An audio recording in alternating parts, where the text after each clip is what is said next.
আসসালামু আলাইকুম। আজকে আমরা সমাধান করব পদার্থবিজ্ঞানের গতির একটি অঙ্ক। প্রশ্নটি হচ্ছে, একজন শিক্ষার্থীর বাসা থেকে বিদ্যালয় দূরত্ব 18 কিলোমিটার। ওই শিক্ষার্থীর স্থির অবস্থান থেকে সাইকেলে করে প্রথম 20 সেকেন্ডে 0.5 মিটার স্কয়ার ত্বরণে, পরবর্তী আড়াই মিনিটে সমবেগে চলে এবং শেষে 40 সেকেন্ড সুষম নিয়ে থেমে যায়।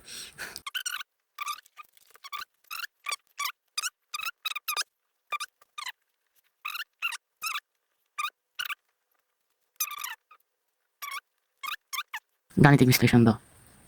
তো এখানে প্রথমে বলা হচ্ছে উদ্দীপক অনুযায়ী প্রথম 35 সেকেন্ডে অতিক্রান্ত দূরত্ব কত হবে। তো এখানে একজন শিক্ষার্থী বাসা থেকে বিদ্যালয় দূরত্ব 18 কিলোমিটার।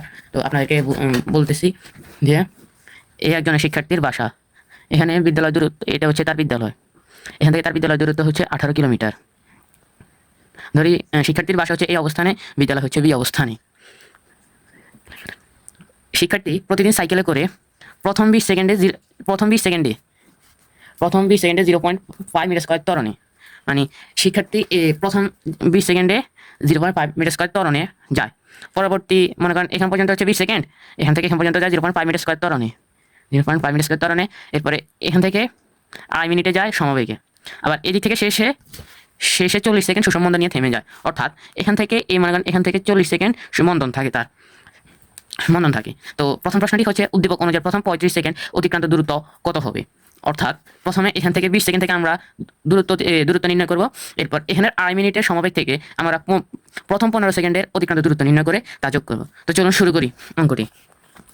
প্রথমে ক লিখে ফেলি কি কি দেওয়া আছে। দেওয়া আছে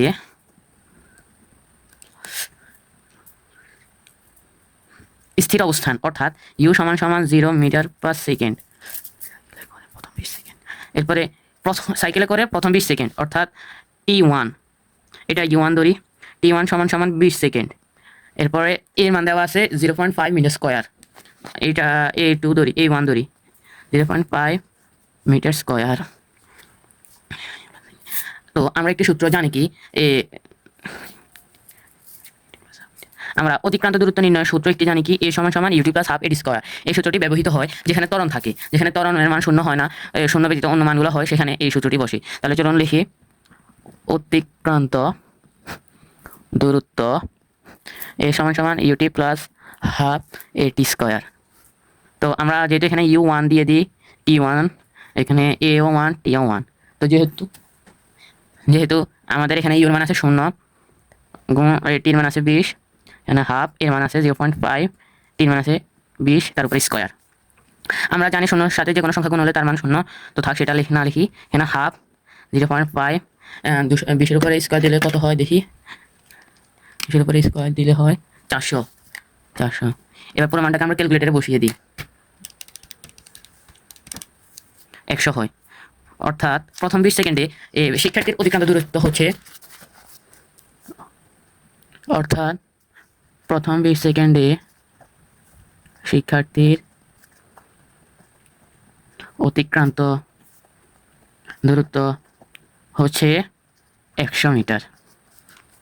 এরপর আমাদের প্রশ্নে আরও বলা রয়েছে পরবর্তী আড়াই মিনিটে সমবেগে চলুন। আমরা জানি কি সমবেগ যখন চলে তখন এর মান 0 হয়, তখন এস এর সূত্রটি হয় এ সমান সমান বিটি। তো এ সমান সমান যেহেতু বিটি, তাহলে আমাদের এইটা শেষ বেগটি হবে, এইটার শেষ বেগ প্রথম 15 সেকেন্ডের শেষ বেগ হবে ওইটারই বেগ, কারণ প্রথম 15 সেকেন্ড পর যে বেগ ছিল সেখান থেকে সমবেগে ছিল।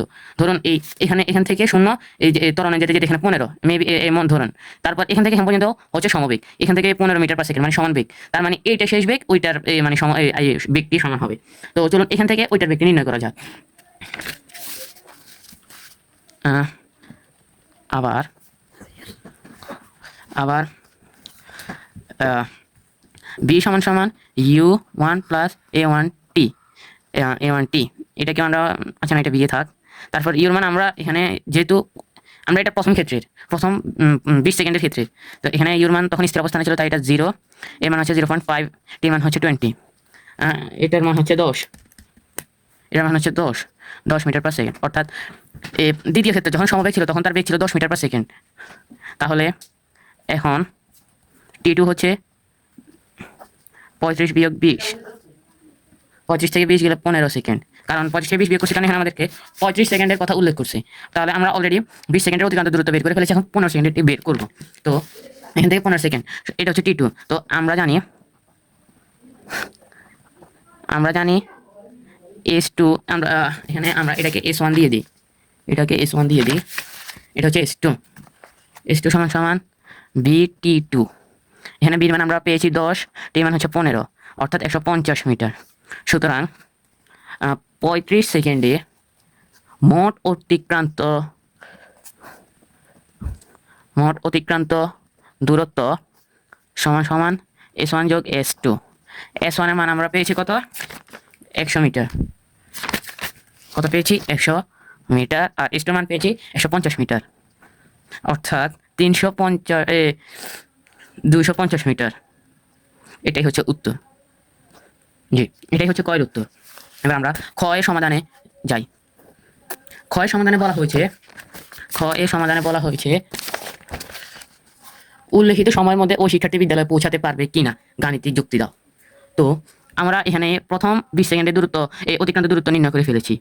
তো এখান থেকে আমাদের কাজ হচ্ছে, যেহেতু এটা দূরত্ব আমরা বের করে ফেলেছি, এখন আমাদের কাজ হচ্ছে এটা দূরত্ব বের করা, অর্থাৎ সমবেগ যতটুকু গেছে, অর্থাৎ আড়াই মিনিটের দূরত্ব বের করা। তারপর আমাদের কাজ হচ্ছে 40 সেকেন্ডে যে মন্দন হচ্ছে তার দূরত্ব বের করা। এরপরে আড়াই মিনিটে, এরপর 40 সেকেন্ডে সে যতটুকু যেতে পারছে তা নির্ণয় করবো। এরপর আমরা 3টা যোগ করবো। যোগ করার পর তা যদি 18 কিলোমিটার অর্থাৎ 1800 মিটার হয় তাহলে সে যেতে পারবে, আর যদি তা না হয় তাহলে সে যেতে পারবে না। তো চলুন অঙ্কটা শুরু করা যাক। এখানে লিখি ক হতে পাই প্রথম 15 সেকেন্ডে অতিক্রান্ত দূরত্ব সমান সমান 100 মিটার, সরি এখানে 20 সেকেন্ড হবে, 100 মিটার। তারপর দেওয়া আছে E1 সমান সমান আড়াই মিনিট। এখানে কিন্তু আড়াই মিনিট লেখা ছিল, আড়াই মিনিট। এটাকে আমরা সরাসরি সেকেন্ডে কনভার্ট করে ফেলি। সেকেন্ডে কনভার্ট করলে হবে, এটা হবে 150 সেকেন্ড। আমরা কিন্তু ক এর মধ্যে বি এর মান বের করে ফেলছি। ক হতে পাই V1 সমান সমান 10 মিটার পার সেকেন্ড। যেহেতু এটা কিন্তু সমবেগ হচ্ছে তাই এটাও একই সূত্র হবে। আচ্ছা, আমরা এটাকে S1 ধরি, তাহলে S2 সমান হবে V1 ইন্টু T1। V1 হচ্ছে 10, T1 হচ্ছে 150, তাহলে তার অতিক্রান্ত দূরত্ব হবে 1500 মিটার। তারপর সে 40 সেকেন্ড মন্দনে গিয়েছিল। আড়াই মিনিট সমবেগে চলার পর সে 40 সেকেন্ড মন্দন হয়েছিল। তো মন্দন যেহেতু হয়েছিল, সেখান থেকে আমরা তাহলে মন্দন হওয়ার কারণে মানে সে এক সময় স্থির হয়ে যায়। তাহলে লিখি আবার, সে যেহেতু স্থির হয়ে যায় তার মানে তার এক সময় শেষ বেগ 0 হয়ে যায়। তাহলে V2 সমান সমান 0 মিটার পার সেকেন্ড। এক কাজ করা যাক, যেহেতু এইটা সমবেগ পর্যন্ত চলছে, তার মানে এইটা শেষ বেগ, এইটার আদিবেগ। ওই প্রথম ক্ষেত্রের মতো ওইটা শেষ বেগ ছিল, এইটার আদিবেগ, এখন এইটা শেষ বেগ, এইটার আদিবেগ। তাহলে এইটার U1 সমান সমান 10 মিটার পার সেকেন্ড। আর উদ্দীপকে দেওয়া ছিল, এটাকে U2 দেওয়া যাক। উদ্দীপকে দেওয়া ছিল সময় হচ্ছে 40 সেকেন্ড। এখন আমরা ত্বরণের সূত্র জানি, এই সমান B minus U by T। যেহেতু বির মান 0, 0 মাইনাস 10 বাই 40, তাহলে এটা মান হচ্ছে মাইনাস 10 বাই 40 মাইনাস 0.25। যেহেতু এখানে আমরা এর মান পেয়েছি, এটাকে একটু দেওয়া যাক, এর মান পেয়েছি, তাহলে আমরা অবশ্যই অতিক্রান্ত দূরত্বটা নির্ণয় করতে পারবো, কারণ আমরা সূত্রটা জানি, এই সমান সমান UT plus half AT square. এখানে আমাদের কাছে ইউর মান আছে, টির মান আছে, এর মান আছে, সব আছে। তাহলে করা যাক। আমরা জানি S3 সমান সমান UT plus half AT square. মানগুলো বসাই দিই, 10 into 40 plus half into minus 0.25 into 40 square. মানটাকে সরাসরি ক্যালকুলেটরে বসাই দিই, সরাসরি মানটি আসে 200 মিটার। তো এখান থেকে আমরা S1 এর মান পাইছি, S2 এর মান পাইছি, S3 এর মানও পাইছি। তো এই তিনটাকে আমরা সরাসরি যোগ করে দিই। সুতরাং মোট অতিক্রান্ত দূরত্ব সমান সমান 100 যোগ 1500 যোগ 200 মিটার। তাহলে মান আসে 1800 মিটার। অর্থাৎ শিক্ষার্থী বিদ্যালয়ে এই সময় পৌঁছাতে পারবে, এটাই উত্তর। নিচে একটু বাংলা কথা লিখে দিলেও বা এটাই ভালো হবে, না লিখলেও চলবে। তো আজকে এই পর্যন্তই। নেক্সটে কোন অঙ্কটি সমাধান চান? তা কমেন্টে অঙ্কটি তুলে দিলে ভালো হয়, বা অন্য কোনো উপায় বললেও তা বেটার হয়। তো টাটা।